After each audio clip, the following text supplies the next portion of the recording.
जय हिंद दोस्तों, वंदे मातरम।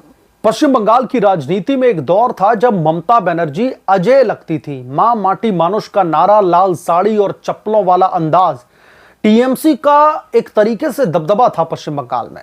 लेकिन 2026 के विधानसभा के चुनाव में बीजेपी की भारी जीत ने सब कुछ बदल कर रख दिया है।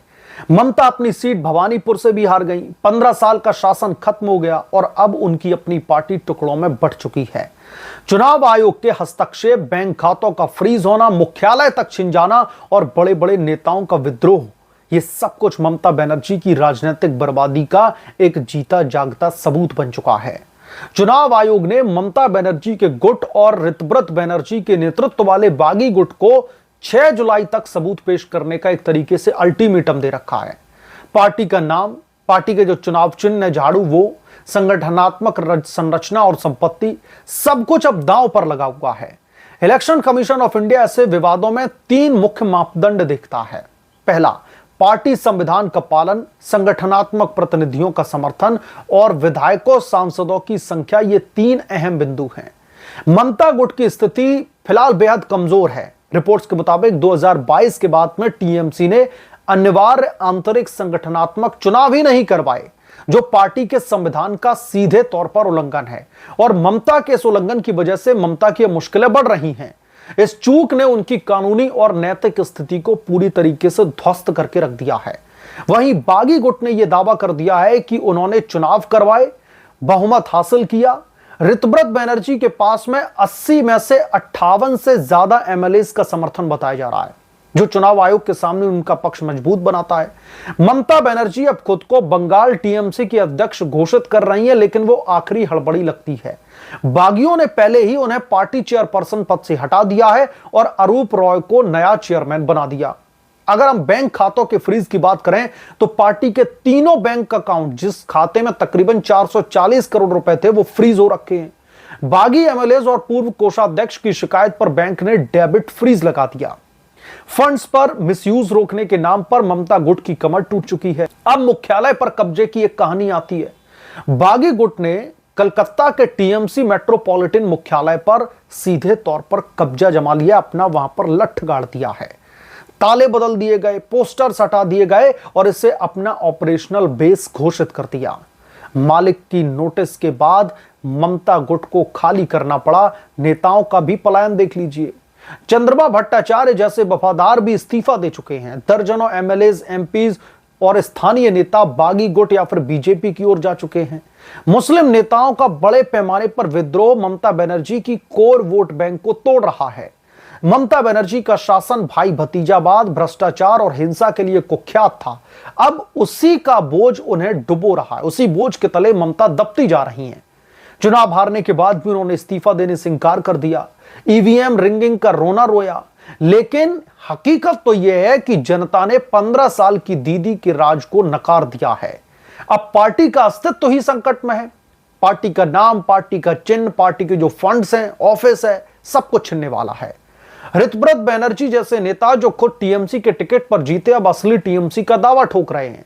यह ममता बनर्जी की तानाशाही और परिवारवाद, खासतौर पर यहां पर अभिषेक बनर्जी आ जाते हैं पिक्चर में, उनके खिलाफ में यह विद्रोह है। इलेक्शन कमीशन ऑफ इंडिया का फैसला जो भी हो, ममता बनर्जी की राजनीतिक छवि पूरी तरीके से ध्वस्त हो चुकी है। एक समय की अजय दीदी अब अकेली, शक्तिहीन और बर्बाद नजर आ रही हैं। तृणमूल कांग्रेस का यह संकट ममता बनर्जी की राजनीतिक करियर का अंतिम अध्याय साबित हो सकता है। बिना संगठन, बिना फंड, बिना बहुमत और बिना विश्वसनीयता के उनका गुट सिर्फ नाम का टीएमसी बचा है। पश्चिम बंगाल की जनता ने बदलाव चुना है। अब समय है कि ममता भी अपनी हार स्वीकार करें। लेकिन क्या वो मानेंगी? उनकी जिद और इंकार की राजनीति ने उन्हें यहां तक पहुंचा दिया। टीएमसी की बर्बादी अब अपरिहार्य लग रही है।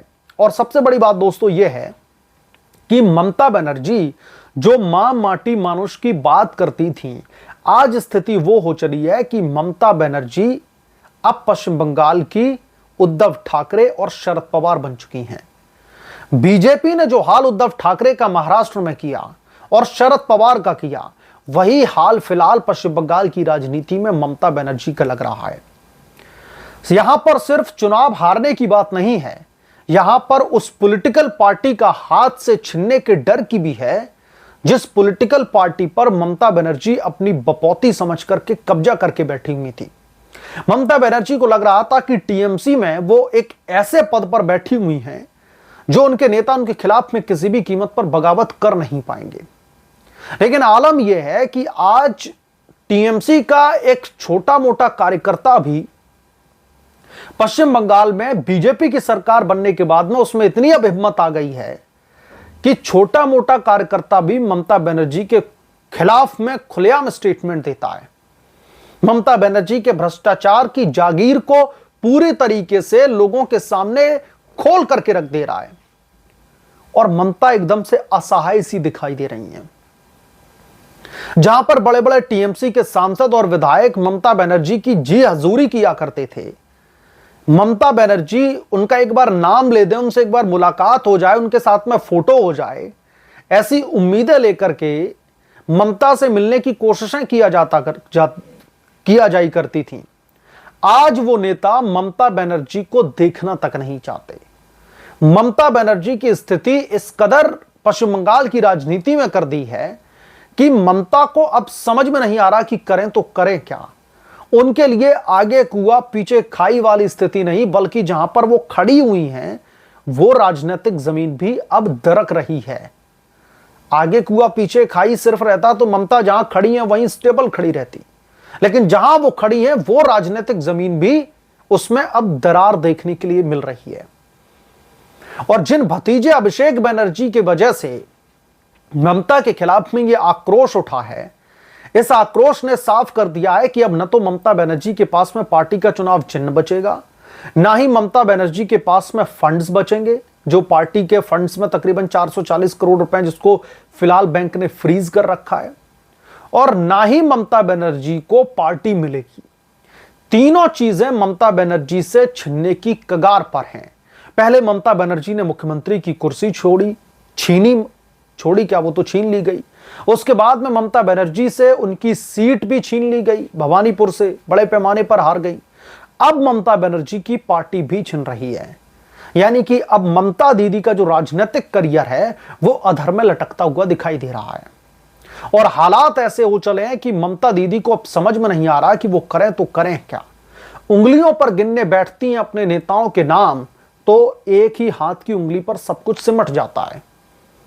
और बीजेपी जो पश्चिम बंगाल में जीतने के लिए इतने सालों से भरसक प्रयास कर रही थी, जो जीतने के लिए इतने सारी मेहनत कर रही थी इतनी सालों से, उसने आकर के पश्चिम बंगाल की राजनीति को पूरी तरीके से बदल दिया है। जिस बीजेपी को पश्चिम बंगाल में कोई जानता नहीं था, आज उसी बीजेपी का पश्चिम बंगाल में डंका बज रहा है। और यह ममता बनर्जी के लिए एक बहुत बड़ा राजनीतिक सबक है। जो वो तानाशाही करने लगी थी, उन्हें यह समझने की जरूरत थी कि सत्ता किसी की परमानेंट जागीर नहीं होती। जनता जब चाहती है तब उसका तख्ता पलट देती है, और वही ममता के साथ में हुआ। बहरहाल जो ममता से अब सब कुछ छीनने की कगार पर आ चुका है, ममता के पास में अब कुछ बचा नहीं है सिवाय उनके स्टेटमेंट या फिर राजनीतिक बयानों के। इस पर आप क्या सोचते हैं, आपकी क्या राय है, हमें कमेंट करके जरूर बताएं। जल्द मिलूंगा किस दूसरे बड़े अपडेट के साथ में, तब तक के लिए धन्यवाद। अगर आप लोग चैनल पर नए हैं तो प्लीज चैनल को सब्सक्राइब करें, साइड बने बेल आइकन को जरूर प्रेस करें, ताकि जब भी मैं कोई बड़ी खबर लेकर के आऊं तो इसकी जानकारी सबसे पहले आपको मिले।